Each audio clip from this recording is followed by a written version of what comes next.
Anyways, are we going to go to the basement today? Do we have any good stories? Do we have anything to talk about with the cousins? Hey, cuz, are you going to join us? I don't know. We can go down there. I don't really know Mm. if we want to creep down there or not. Do you want to? Like tiptoe? I mean, hey, I showed up. I'm ready. Okay, What but are you doing? You look like a little squirrel. we're just gonna You go like down we're gonna into the shuffle on basement. down. We're gonna We're gonna scooch on down. We're yeah, gonna tumble down those stairs we into the dark are. basement. Um Yeah, grab your blankie yes, grab your blankie and a stiff Mhm. drink. And your So, favorite cousin. and your favorite cousin so you can Kind of sounds weird, yeah. but you know what I mean. Mhm. Nothing creepy. So this story that I'm sharing is actually um it's not so much like creepy or anything like that, but it is about um a family that that lived in British Columbia. And actually one of Mm. our followers had actually posted it on one of our posts, and I actually was like, I wanted to go and check into it, and like I was intrigued by it and stuff like that. So I went and found out some information on it. And so it is about the Jack family disappearance. And Oh yeah. yeah, do you remember that? Like I just, yeah, I was like, Yeah, I I want to know this check. one. Yeah. Yes. And so on August 2nd, 1989, the Jack family, Ronald, Jack, 26, his wife, Doreen, 26, and their two sons, Russell and Ryan, vanished without a trace from Prince George, British Columbia. Despite extensive investigations, their whereabouts remain unknown, making it one of the most perplexing cases in Canadian history. Hmm. I just never heard of it. Ron and Doreen, uh, Jack, were seeking stable employment to support their family. On the evening of August 1st, 1989, Ron was reportedly at a local business in Prince George when he met an unknown man who offered him a job. The man claimed there was work available at a logging camp near, is it Chetwin? Is that how you say it? Chetwin? I Is think it so. Chetwin, British Columbia? And that Ron could bring his family along as long as they would, um, oh, sorry, as there would be employment for his wife Doreen in the camp's kitchen as well. The offering was enticing as it promised to help the family out. Excited by the opportunity, Ron called his mother later that evening to inform her the job offer and their plans to leave early next morning. This was the last known contact the Jacks had with anyone. The family was seen packing their belongings into their truck and leaving their home in the early hours of August 2nd, 1989. After that night, the Jack family was never seen or heard from again. Their home in Prince George was left undisturbed with no signs of foul play. Their bank accounts were never accessed. The family's truck, a 1989 blue and silver GMC pickup, also disappeared and has never been located.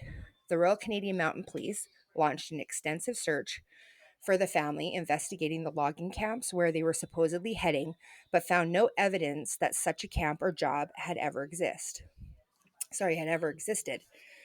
The identity of the man who approached Ron at the local business has never been determined.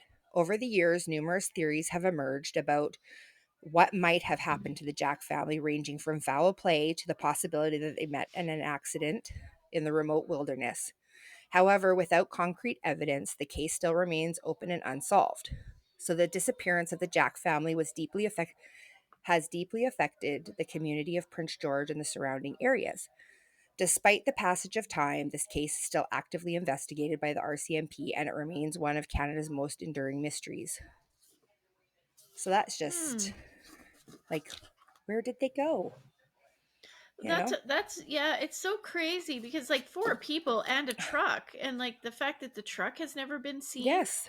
like I don't even my brain doesn't even know how to process something like that. No. Like does somebody like off the family and then paint the truck? Is the truck in the bottom of a river somewhere? Well, and Like that's I guess if it's remote, it could have been as something as simple as not simple, but like Yeah. driving off the road into a Mhm. and accidentally into a river, and it's Yeah. staying there. I don't Yeah. know. That's so It scary. is. It is scary. It's like one of those things. It's like, you think you're setting out on an adventure, and then, like you're doing something to change your life, and you're getting ready to do that, and then all of a sudden something bad happens, and then nobody sees you again. Yeah. Did you see any info on like if there's been any developments So, or like, the last I or read was that it was just still open, and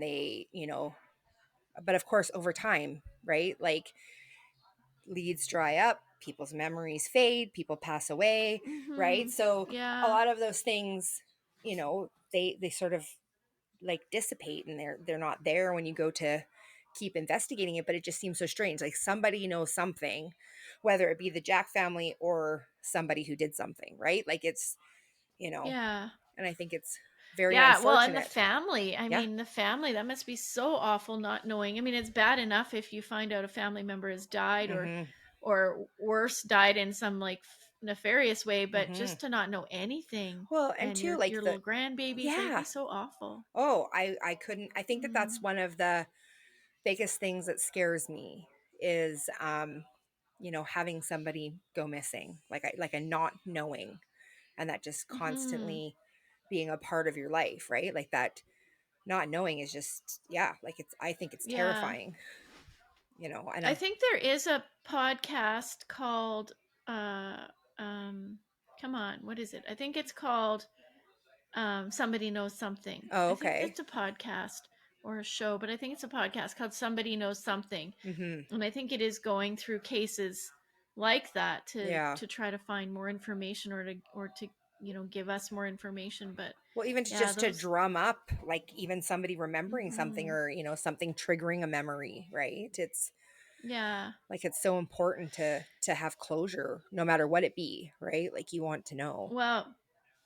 and we have not started on this podcast amateur sleuthing side gig Mhm. where we go investigate crimes or cold cases, but I just saw uh I think it was a TikTok or a YouTube video or something of a woman who her business, and this is like current 2024, her business is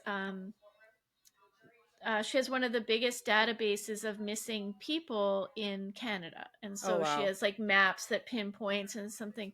But the TikTok or the video started by saying, "Is there a serial killer in Nanaimo?"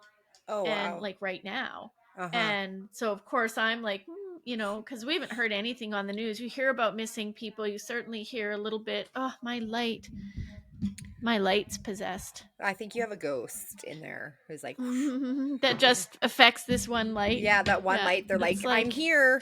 I'm here.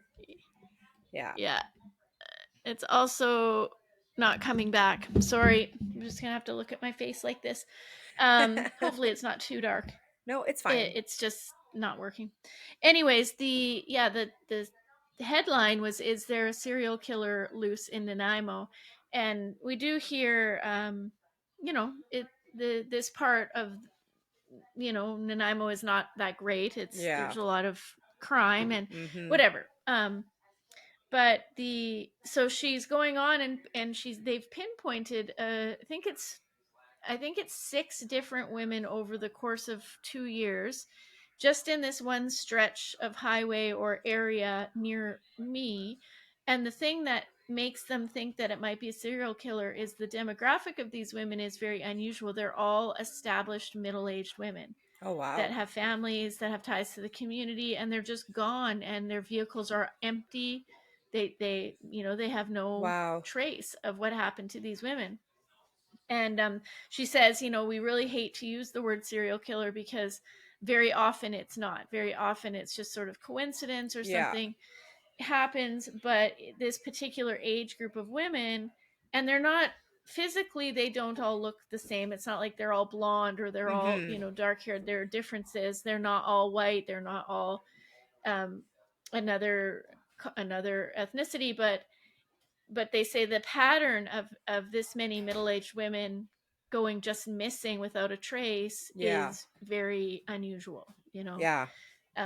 So it's like I said something to my son or whatever. He's like, "Well, don't go out alone." And I'm just thinking like it's the weirdest thing to think Yeah. about at my age that, Mhm. you know, you shouldn't it's like doesn't I don't think I take that advice seriously. I don't Yeah. know, but it feels very cuz I'm not scared when I go out. I'm pretty aware of my surroundings, but so were these women, I'm Yeah. sure, you know. Yeah, I know So, it yeah. that is scary. Cause even too, like, I mean, my oldest daughter, every time she leaves the house, I have like a little bit of a panic attack. So I'm like, there's some crazy people out there. There, So, yeah, like, truly. be Yeah. safe, like, stay in contact, Yeah. let me know what you're doing, where you're at, keep your location on, like, But um, it's so hard to not be yeah, overly yeah. like I know if I let myself think about it too much with my Mhm. girls, like I'll be on the phone. They live in another city and I'll be like, Uh-huh. "Are you okay?" And they're like, "What are you talking about?" Oh, yeah. You know. Well, Cleary, I I'll, just like have to turn that part of my brain off, you yeah, know, and say I've I done all that I can do. yeah, I try, like, I mean, she's really good about keeping in contact with me and stuff like that, so, that makes me feel good, so it doesn't seem Mhm. like there'd be a huge window, but still, I said, like, anything can happen, anything, like, people are nuts, and so I'm always like, "Make sure you Yeah. know who you're with, where you are, like, don't ever go anywhere alone," but, yeah, like, Yeah. I will say this, Yeah. one time and this is not like am some expert in what it feels like to lose somebody and have them disappear, but in these moments, I did. Cleary was 2 years old, and we had just moved into a brand new house. And we had just actually gotten back from British Columbia and we were there for a visit and we just had gotten home and it was early in the morning. My husband takes our dogs out and for some reason he took them out the front door and he thought he shut it. All of a sudden, we have no idea where she is. Like no idea. And we had like the knobs on our door and stuff like that. So he thinks that he mustn't have like shut it properly or whatever.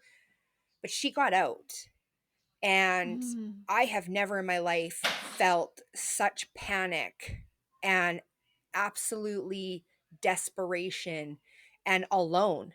Because I felt like one person in the middle of 7 billion people who were just not looking for this kid, right? Like, and Mhm. I start running down the street and I'm freaking out. And we live in a new area. Like there's basements that are dug, there's lumber, there's all sorts of stuff going on and I'm freaking out. And my husband's on his bike and he's riding his bike and I'm just running down the street. Like I'm running frantic. And at the time, my dad actually just lived like two little streets up. Like there was like I think oh no, like one cul-de-sac in between us. And I ran to my dad's house and I start banging on the door. And my brother, who's a wee kid at the time, I think he was like like 12 or whatever. Like he wasn't very old and he's holding her. And Oh my I gosh. start bawling my eyes out because I'm like, what happened? And here I grab her. I don't even say anything to him. I just grab her and I start walking home and I'm crying and I'm crying. And I notice all these people out on their yards gardening and stuff. And I was like, nobody noticed a 2-year-old walking around in a diaper and a blanket with their hair Mm. all Mhm. disheveled. And here I get home and my brother had left me a message and he was like, "Am I supposed to babysit Clary?" And here she had walked all the way to my parents' house, Oh knocked my on the gosh. door, and my brother just happened to be going upstairs to go to the bathroom. And he heard this little knock at the door and she was standing there. And Oh I my mean, gosh. so I mean, like, not that like I said, like, I'm not some expert in knowing what it feels like to have somebody missing in your life forever because I just couldn't imagine. But in those moments, I could certainly relate to the despair that you feel because I was like, I don't even know what to Oh. do. I didn't even know what to do in those moments. And it was the scariest thing I've ever felt. And I think that may Mm. be why I get a little bit more, kind of crazy about like, where are you? What are you Yeah, doing? Who are you hyper with? vigilant for sure, Yeah, right? Yeah, like no, I think you yeah, I think it's a good thing. yeah. But Yeah. like it's not a great feeling. And what's crazy is like you think that I would have learned from that the first time. And somehow she got out again. And I and it took like a matter of She like seconds. a locksmith or I what? don't know what. I was like, "What?" But all of a sudden I go outside, and at the time we had our dog, and she was like, when she would get out of the house, she would take off. Like Lexi would just go. Like she was a boxer, she would run and run and run. I come out of the house and I see Clary riding her little tricycle up the street, and our dog's just trotting next to her, and there's these two ladies who were following her and I think trying to see where she was going. But here I was banging on my neighbor's door thinking that she just went over to the neighbor's house because she was like, she always said hi to them and Yeah. whatever. And nope, she was riding her bike out in the middle of Out the there doing street. her thing. And I looked like a great parent yet again. So Uh, we didn't have it. We had a situation like that, but it didn't go. It was like wasn't as scary, but could have been. mhm. And it was Trevor and I when we were watching TV downstairs, and all of a sudden we hear the doorbell ring, and we're like, "Who the hell is coming over at 9 o'clock at night?" You know, it's still light Yeah, out, but you yeah. just don't ring someone's doorbell, No. right? Like, we go upstairs and hear our son Isaac. He's like 3 or 4, standing out there in his pajamas ringing the doorbell, and we're like, what? Like, thank god Yeah. it was summer, so it was still Uh-huh. light out and it wasn't middle of winter. But yeah, he had gone. We don't know how long he was out there. I tell myself it couldn't have been very long, but he couldn't get back in, so he's ringing the doorbell to come Oh, in, and we're yeah. just like, Yeah. what like, Yeah, like, yeah, how scary. did they get out? Like, how did that happen? Like, I just How in my mind, I took all of the right uh measures. I had the knob, like, you couldn't turn the knobs, and, all the doors were always locked and stuff, so I'm like, I don't know, and, of course, she was too young to sort of explain herself, but yeah. yeah, tell. You're like, stay home, and she's like, why? This is fun. Damn kids.